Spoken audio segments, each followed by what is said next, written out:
सभी साथियों को नमस्कार। मैं रविकांत गुप्ता आप सबका बहुत बहुत स्वागत करता हूं। जो भी लोग चैनल में नए आते हैं चैनल सब्सक्राइब कर लें, वीडियो को शेयर करते चलें।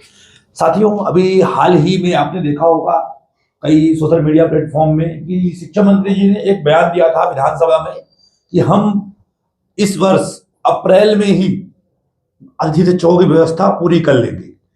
इसके पहले उन्होंने कहा कि हमने जुलाई में 76,000 अतिथि चौक व्यवस्था कर ली थी, जो पूरी तरह से झूठ था। जुलाई के फर्स्ट जुलाई से वो बोल रहे हैं कि हमने 76,000 लोगों को स्कूलों में लगा दिया था। 30,000 हम नई भर्ती करने जा रहे हैं और इस वर्ष हम अप्रैल से ही नए अतिथि शिक्षकों को स्कूलों में बुला लेंगे। मैंने इस पे आज तक वीडियो इसलिए बनाया, कई यूट्यूबरों ने इस पे वीडियो डाला था, क्योंकि जब तक मैं फैक्ट को बिल्कुल क्लियर नहीं कर लेता तो मैं उस बात को करता नहीं। मैंने इस संबंध में डीपी अधिकारियों से को अवगत करवाया कि शिक्षा मंत्री जी ने विधानसभा में ये भी बयान दिया था, क्या सच्चाई इसमें है। अप्रैल तक तो मानदेय हमें हर वर्ष मिलता है, 30 अप्रैल तक हमारी सेवा तो हमेशा रहती है। क्या इस बार हमारी सेवा मई जून में भी निरंतर चालू रहेगी? जिस पर डीपीआई के अधिकारियों का माननीय आयुक्त मैडम कामना मैडम से मैंने बात की इस संबंध में। उन्होंने यही कहा कि आप लोगों का जो सेवा नियम है वो 10 महीने का है, जुलाई से अप्रैल। अगर आपकी सेवाएं 31 मार्च की जगह पर 30 अप्रैल की जगह पर 31 मार्च को समाप्त कर दे या 25 मार्च को खत्म करके और 1 अप्रैल से उसे नया कर दे, तो हम मान सकते हैं कि आप लोगों की नियुक्ति अप्रैल माह से शुरू होगी और जो पूरा अनवरत रूप से मई और जून में चलेगी। इसके लिए आप लोग शिक्षा मंत्री जी से बात करिए कि वित्त विभाग से वो स्वीकृति लेकर के आए, जिससे हम आपको मई जून का मानदेय भुगतान कर सके।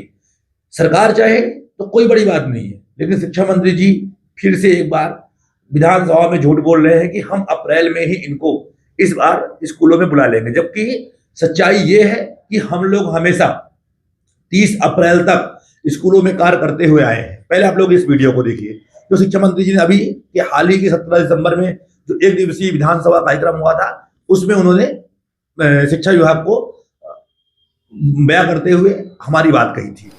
और हमारे शिक्षकों की उपलब्धता का भी जो मैं आपके माध्यम से बताना चाहता हूं कि हमारे 30,281 शिक्षक पदों पर भर्ती की प्रक्रिया हमने चालू करी है। आगामी समय में लगभग 30,000 नए शिक्षक भर्ती के माध्यम से प्रदेश में हम देने वाले हैं।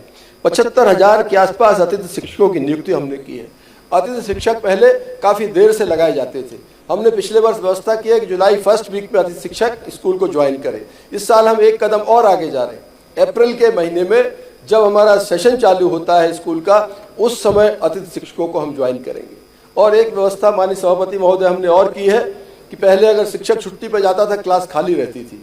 अब एक दिन को भी अगर शिक्षक छुट्टी पे जाएगा, प्रधान पाठक के पास ये अधिकार होंगे कि वो एक दिन के लिए अतिथि की नियुक्ति करे, बच्चे का समय खराब नहीं हो, समय का सदुपयोग हो। इस बात के लिए हम लोगों ने निर्देश जारी किए।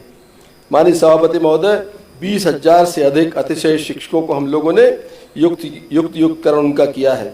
और फेस एनेबल्ड हमारा आधार आधारित शिक्षक उपस्थिति प्रणाली हम लोगों ने की। हम लोगों ने कैसा मैकेनिज्म डेवलप किया है जिससे शिक्षक अपनी अटेंडेंस तो डालता ही है, साथ ही उसकी किसी भी तरह की विसंगति, समस्याएं, छुट्टी आदि का कोई उसकी है तो उस ऐप के ऊपर जाकर वो उसका भी निराकरण करने के लिए आग्रह कर सकता है। माननीय सभापति महोदय, लोग शिक्षकों का सम्मान करने का भी हम लोगों ने नीति बनाई।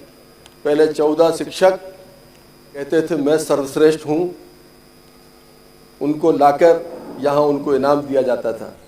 हम लोग प्रयास कर रहे हैं कि जो एक हमारा ऑर्गेनाइजेशन जो है वो तय करेगा कि कौन शिक्षक सर्वश्रेष्ठ है। यहाँ पे शिक्षा मंत्री जी द्वारा कहा जा रहा है कि हमने प्रावधान किया है कि अगर शिक्षक एक दिन के लिए भी कहीं जाता है तो हम अतिथि शिक्षक की नियुक्ति करेंगे। उन्हें ये नहीं पता है कि इसके पहले भी शॉर्ट टर्म नियुक्तियाँ होती थीं, लेकिन कभी भी कोई भी इतना मजबूर नहीं है कि केवल एक दिन के लिए स्कूलों में पढ़ाने जाएगा या कोई प्रचार किसी अतिथि शिक्षक को एक दिन के लिए स्कूल में रखेगा। इस तरह की बातें विधानसभा में करना और इतने बड़े पद में होते हुए शायद न्याय संगत नहीं है।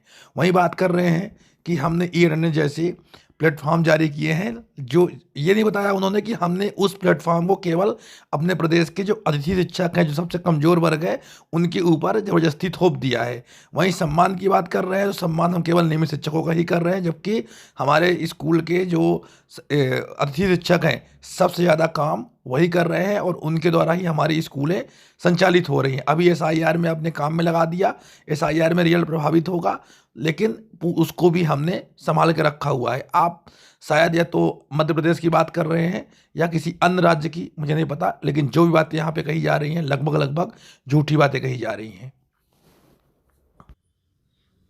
तो आपने देखा कि शिक्षा मंत्री द्वारा कहा जा रहा है कि 1 अप्रैल से ही इस वर्ष हम अतिथि शिक्षकों को स्कूलों में बुला लेंगे।